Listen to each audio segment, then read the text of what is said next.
Hello student, welcome to H foundation classes बिलवाड़ा। तो आज हम क्लास 10th के चैप्टर नंबर 2 वन एवं वन्य जीव संसाधन के बारे में और आगे जानकारी लेंगे। तो हमने कुछ जातियों के बारे में, वनस्पति जात, प्राणी जात, उनके प्रतिशत वगैरह, प्रोजेक्ट टाइगर, वन अधिनियम, ये सब हमने पढ़े थे। और वनों का वर्गीकरण भी हमने पढ़ा था। ठीक है, तो नेक्स्ट हम आज पढ़ेंगे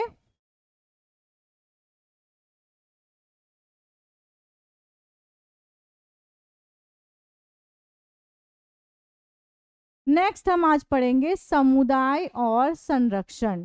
समुदाय और संरक्षण क्या होता है भाई, इसके बारे में हम जानकारी लेते हैं। वन हमारे देश में कुछ मानव प्रजातियों के आवास भी हैं। क्या होते हैं भाई, जहाँ पे आदिवासी रहते हैं तो वहाँ पे वो उनका घर ही हुआ।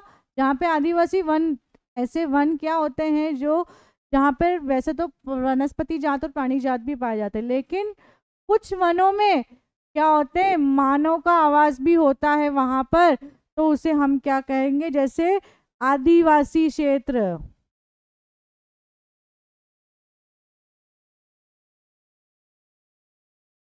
आदिवासी क्षेत्र कह सकते हैं। भारत के कुछ क्षेत्रों में स्थानीय समुदाय दीर्घकाल में अपनी आवश्यकताओं की पूर्ति के लिए सरकारी अधिकारियों के साथ मिलकर अपने आवास स्थल के संरक्षण में जुटे हैं। तो भाई क्या हो रहा है कि जैसे हमारे घर को कोई नुकसान पहुंचाए तो हमें बर्दाश्त होता है क्या बेटा? नहीं होता है। तो जिस प्रकार हमें हमारे घर को कोई नुकसान पहुंचाए, हमारी किसी चीज को नुकसान पहुंचाए, तो हमें उसको संरक्षित करना पड़ता है, उसकी सुरक्षा करनी पड़ती है। तो उसी प्रकार जो लोग जंगलों में रहते हैं तो उन्होंने कुछ कदम उठाए हैं कि हमारे वनों की हम क्या करें, रक्षा कर सकें। तो उसके लिए भारत सरकार के साथ मिलकर कुछ समुदायों ने दीर्घकाल में, यानी पहले के समय में क्या करे कि भाई आवास स्थलों के संरक्षण में आगे कदम बढ़ाए।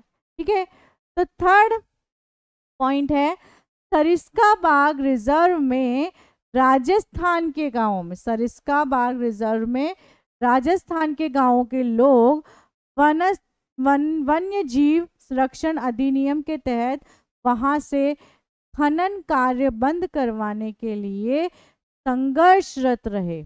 अब ये क्या चीज हुई भाई कि भाई सरिस्का बाग रिजर्व में बाघों को लाया जाता था और उनके क्या बोलते हैं, बाघों की पैदावार को बढ़ाया जाता था। तो उसके लिए राजस्थान के गांवों के लोगों ने क्या किया बेटा कि वहाँ पे जो वहाँ के आसपास क्षेत्रों में क्या हो रहा था, खनन का काम चल रहा था, मतलब खदानों का काम चल रहा था, बड़ी बड़ी खदान खुदी हुई थी। तो उस कार्य को क्या करवाया, उसमें रोक लगवाई, उस चीज को बंद करवाया। किसने? राजस्थान के गांवों के लोगों ने। किसके लिए? वन्य जीव संरक्षण के लिए।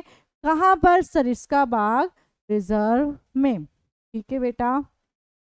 हिमालय में प्रसिद्ध चिपको आंदोलन कई क्षेत्रों में वन कटाई रोकने में कामयाब रहा। हिमालय में प्रसिद्ध चिपको आंदोलन। अब भाई ये चिपको आंदोलन क्या हुआ, तो चिपको आंदोलन के बारे में हम आगे जानकारी लेंगे। तो उससे पहले हम एक चीज पढ़ लेते हैं कि हिमालय में कहाँ हुआ था चिपको आंदोलन बेटा। हिमालय में कई क्षेत्रों में क्या होता था कि भाई वनों की अंधाधुंध कटाई होना स्टार्ट हो गई थी। तो उस कटाई को रोकने के लिए लोगों ने क्या किया, हिमालय के लोगों ने, कि भाई चिपको आंदोलन चलाया गया। इसके बारे में हम पढ़ते हैं। जो वनों की कटाई रोकने के लिए बहुत ज्यादा कामयाब रहा। कौन सा आंदोलन? चिपको आंदोलन। टिहरी में किसानों का बीज बचाओ आंदोलन ने दिखा दिया कि रासायनिक उर्वरकों के प्रयोग के बिना भी विविध कृषि उत्पादन संभव है। अब टिहरी में कहाँ पे? टिहरी में किसानों ने क्या, कौन सा आंदोलन चलाया बेटा? बीज बचाओ आंदोलन। किसके लिए? कि भाई हम क्या करें, प्राकृतिक खाद का उपयोग करें, यानी रासायनिक उर्वरकों, रासायनिक खाद को छोड़कर हम किसकी तरफ जाएं कि भाई हम क्या कर सकते हैं कि प्राकृतिक खाद्य का यूज कर सकते हैं, यानी गोबर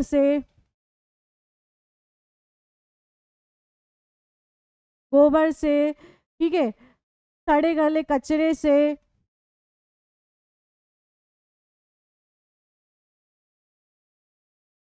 इन सब चीजों से हम क्या बना सकते हैं, प्राकृतिक खाद बना सकते हैं। लेकिन जो पहले क्या होता था कि भाई अच्छी फसल के लिए और जल्दी पकाने के लिए फसल को क्या किया जाता था, रासायनिक उर्वरकों का यूज किया जाता था। लेकिन उससे होता क्या था बेटा कि भाई रासायनिक उर्वरकों से फसल तो अच्छी आ जाती थी, हमारे पास रिजल्ट तो अच्छा आ जाता था, लेकिन जो भूमि थी वो भूमि क्या हो जाती थी बेटा, बंजर हो जाती थी वो भूमि। अब हम रासायनिक को प्रयोग करने से क्या हो जाता, वो भूमि खराब, यानी मृदा खराब होने लग जाती थी। इस वजह से कहाँ के किसानों ने, टिहरी के किसानों ने क्या किया, बीज बचाओ आंदोलन चलाया, और इस बीज बचाओ आंदोलनों में रासायनिक उर्वरकों का प्रयोग नहीं किया, और इसके अलावा क्या किया, प्राकृतिक खाद से उन्होंने अच्छी फसल उगाई। ठीक है, नेक्स्ट है पवित्र पेड़ों के झुरमुट विधि और दुर्लभ की संपत्ति। भाई क्या हुआ था कि भाई हमारे यहाँ भारत में हर चीज को भगवान के रूप में देखा जाता है, यानी पूजा की जाती है। तो हम क्या पेड़ों को भी बहुत पूजते हैं। जैसे हमारे यहाँ पे वट वृक्ष की पूजा होती है, बरगद के पेड़ की पूजा होती है, आम के पेड़ की पूजा होती है, अशोक के पेड़ से हम पूजा करते हैं, केले के पेड़ से हम पूजा करते हैं। तो ये सब चीज़ें क्या होती है कि भाई हमारे लिए पेड़ हमारे लिए सिर्फ ऑक्सीजन का काम नहीं, वो हमारे लिए एक तरह का, हमारे लिए भगवान की तरह हम उसे पूजते हैं। तो प्रकृति की पूजा सदियों पुराना जनजातीय विश्वास है, जिसका आधार प्रकृति के हर रूप की रक्षा करना है। कि भाई हम क्यों करते हैं कि भाई जिससे क्या हो, प्रकृति अच्छी रहे, यानी प्रकृति हमेशा सुरक्षित रहे। इन्हीं विश्वासों ने विभिन्न वनों को मूल एवं कौमार्य रूप में बचाकर रखा है, जिन्हें पवित्र पेड़ों के झुरमुट देवी देवताओं के वन कहते हैं। भाई ऐसे वन भी होते हैं जहाँ पर जो पेड़ होते हैं उनकी क्या की जाती है, पूजा की जाती है। तो उन्हें हम क्या कह सकते हैं कि भाई क्या कह सकते हैं, झुरमुट वन भी कह सकते हैं। ठीक है, वनों के इन भागों में या तो वनों के ऐसे बड़े भागों में स्थानीय लोग ही घुसते हैं तथा न ही किसी और को छेड़छाड़, यानी मतलब उन वनों में ना तो कोई स्थानीय लोग घुसता है और न ही वहाँ पे किसी को और को कोई छेड़छाड़ करने दी जाती है। छोटा नागपुर क्षेत्र में मुंडा और संथाल जनजातियां महुआ और कदम के पेड़ों की पूजा करते हैं। कहाँ पे, छोटा नागपुर क्षेत्र में कौन सी जनजातियां, मुंडा और संथाल नामक जनजातियां महुआ और कदम के पेड़ों की क्या करते हैं, पूजा करते हैं। ठीक है बेटा, नेक्स्ट हम पढ़ेंगे ओडिशा में और बिहार में। कहाँ पे, ओडिशा और बिहार में जनजातियां शादी के दौरान इमली और आम के वृक्ष की पेड़ की पूजा करती है। किसके द्वारा, कहाँ पे, ओडिशा और बिहार में इमली और आम के पेड़ की पूजा की जाती है। हम में से बहुत से व्यक्ति पीपल और वट वृक्ष को पवित्र मानते हैं। पीपल और वट वृक्ष की भी पूजा की जाती है। उसी प्रकार राजस्थान में विश्नोई गांव के आसपास व आप की काले हिरण, चिंकारा और नील गाय के झुंड देख सकते हैं, जो वहां के समुदाय का अभिन्न हिस्सा है और कोई उनको नुकसान नहीं पहुंचाता है। कि भाई काले हिरण और ये सब राजस्थान में देखे जाते हैं, नील गाय, ठीक है। तो उन्हें हम क्या कर सकते हैं कि भाई राजस्थान में बिश्नोई गांव में क्या होता है, काले हिरण, चिंकारा और नील गाय के झुंड देख सकते हैं। तो उन्हें हम क्या कहते हैं कि भाई वहाँ के समुदाय ना तो इनसे कोई छेड़छाड़ करते हैं, ना इन्हें कोई नुकसान पहुंचा सकता है। ठीक है बेटा, नेक्स्ट हम पढ़ेंगे चिपको आंदोलन। तो चिपको आंदोलन के बारे में जानकारी ले लेते हैं। चिपको आंदोलन यह भारत के उत्तराखंड राज्य में किसानों के अंगूर के वृक्षों की कटाई का विरोध किया था। कौन से राज्य में बेटा? उत्तराखंड राज्य में। कहाँ पे? किसानों ने क्या किया था बेटा? अंगूर के वृक्षों की कटाई हो रही थी अंधाधुंध, तो उसके लिए क्या किया था? विरोध किया था।